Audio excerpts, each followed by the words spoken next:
Paint லீவில் homework எழுதுன்னா எப்படியெல்லாம் பால் பண்ணுறதுன்னு இது தரை பாருங்க. இதை பார்த்தீங்களா பெயிண்டிங்கா, இது பேரெல்லாம் பெயிண்டிங்கா. மொத்த பெயிண்டிங்கை காலி பண்ணிட்டு கேட்டா இது பலூன் பெயிண்டிங்கா. போச்சு, பலூனே ஓடி போயிடுச்சு.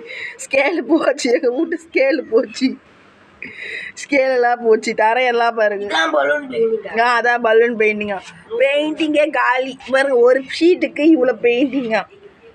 மொத்த பெயிண்டிங் நான் காமிக்கிறேன் பாருங்க. ரெட்டு கலர் பெயிண்ட்டு காலி. இது ஒரு ரெட்டு பெயிண்ட்டு போச்சு.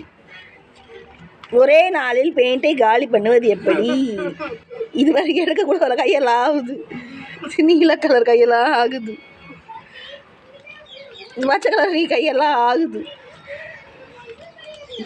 இது ஒரு ஓப்பன் கூட பண்ண வரல, ஒட்டிக்கிச்சு.